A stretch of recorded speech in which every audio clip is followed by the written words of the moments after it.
Lo stabilimento fascista di Sottomarina continua a far polemica. L'altro giorno il consigliere comunale Sandro Pupillo ha affidato alcune dichiarazioni ad un post Facebook.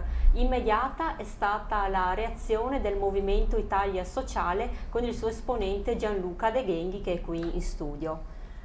Vuole parlarci delle dichiarazioni che lei ha affidato a un comunicato dopo aver letto le dichiarazioni di Pupillo? Certo, allora dopo aver letto il post del consigliere Pupillo su Facebook, onestamente mi sono anche chiesto se valeva la pena di rispondere, perché come scrive lui stesso nel suo post, sono argomenti e polemichette da quattro soldi che sono tanto care all'antifascismo di maniera o agli antifascisti di professione, perché individuare un problema di possibili spettri o ritorni del fascismo rispetto a quell'episodio di Punta Canna mi sembra una cosa un po' forzata, perché lo vede qualsiasi persona di buon senso che è una cosa che fa parte di certo folklore che appartiene a un, diciamo, a una, chiamiamola destra deteriore, che comunque ha anche delle manifestazioni così goliardiche che più che far sorridere non dovrebbero fare. Quindi mi è sembrato esagerato il tono del post,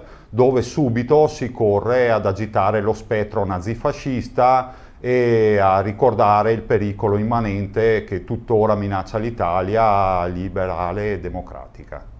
Si parla infatti di liberticidio, forse anche perché nei giorni scorsi un tifoso del Vicenza di colore è stato pestato. Allora lì non sono a conoscenza delle dinamiche che hanno portato a quell'episodio.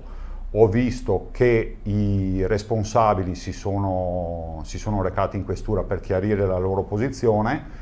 Penso appunto che la giustizia farà il suo corso e non so se vi sia da ricercare la discriminante razzista o aggravanti razziste in quell'episodio. Secondo me no. Dopodiché, ripeto, la giustizia farà il suo corso. Ma parlando di liberticidio, siamo nell'imminenza della discussione forse definitiva della legge, chiamiamola legge Fiano, che inasprisce quella che io dico una persecuzione verso qualsiasi manifestazione di simpatia o qualsiasi tentativo di propaganda del passato regime fascista. Allora, legge confusa, legge quella sì liberticida, perché ci stiamo mettendo di fronte al fatto che innanzitutto si perseguono le idee, e qui trovo un'incoerenza estrema con quello che invece si imputa al fascismo, cioè essere un regime liberticida, molto più liberticida quello che c'è adesso, con 4 governi non espressi dall'elettorato. Comunque non importa.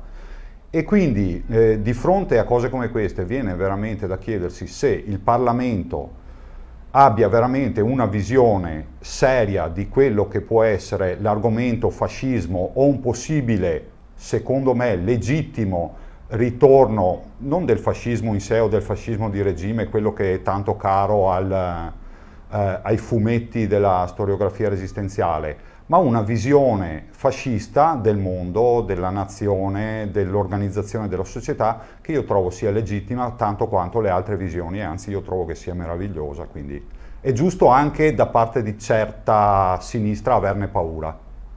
Però si sta criticando molto il proprietario dello stabilimento Gianni Scarpa, forse perché il fascismo è stata l'unica dittatura in Italia che ha tolto la libertà.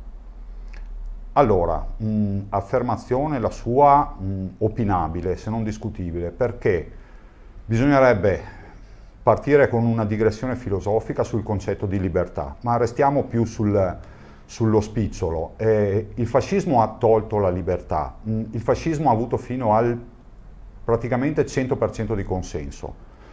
Dopodiché, e quindi io lo trovo una forma di espressione democratica direi assoluta.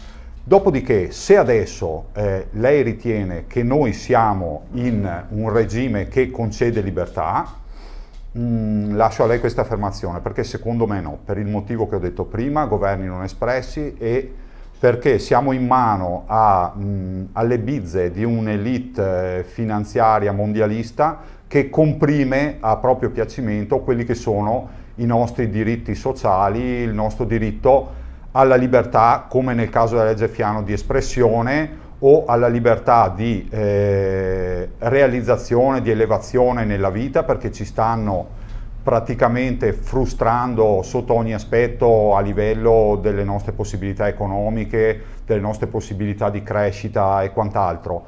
E direi che un regime più liberticida di quello in atto io non l'ho mai visto. Comunque in Parlamento si sta studiando una nuova legge sull'apologia di fascismo.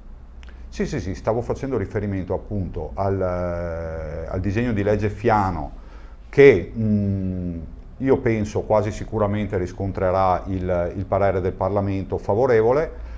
Ne vedremo delle belle, vedremo che genere di procedimenti penali o amministrativi da barzelletta riuscirà a produrre questa legge. Anche il Partito Socialista Italiano è intervenuto in merito dicendo che il fascismo è anticostituzionale, anzi la nostra Costituzione vieta proprio qualsiasi forma di fascismo.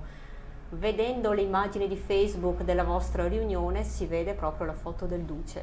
Sì, allora diciamo che ognuno può avere, chiamiamoli, i propri miti, i propri punti di riferimento, non vedo cosa ci sia di male e non lo vedo sicuramente come un dichiarato tentativo, una dichiarata volontà di ricostituire il partito fascista. E qua voglio specificare che si dovrebbe finire di pensare al fascismo in piena corrispondenza a quello che fu il regime fascista e a quella che fu poi l'esperienza della Repubblica Sociale, perché stiamo parlando di 70 anni fa. Penso che tutte le forme di pensiero e le forme di governo, le forme di regolazione della società si siano attualizzate. È insulso, ingenuo pensare che anche chi ancora aderisce al bacino ideale del fascismo non si sia attualizzato nel pensiero, nei programmi e nel desiderio di poter esprimere nuovamente quello che è lecito e gli possa esprimere, cioè la propria visione della società. Immagini di avere Sandro Pupillo qui davanti.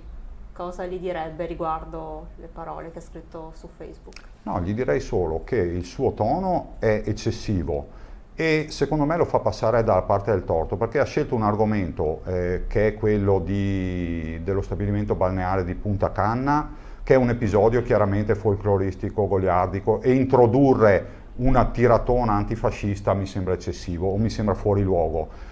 Tra l'altro all'inizio del post egli fa riferimento a delle persone che poi alla fine diventeranno orribili individui, non capisco perché, che sono state elette in qualche consiglio comunale o comunque in seno alle istituzioni. Allora io dico al caro Sandro Pupillo, che non conosco ma che saluto caramente, non si è chiesto perché queste persone sono state elette nelle istituzioni e che dignità dà all'elettorato che ha espresso queste preferenze? Punto di domanda, questo gli chiederei.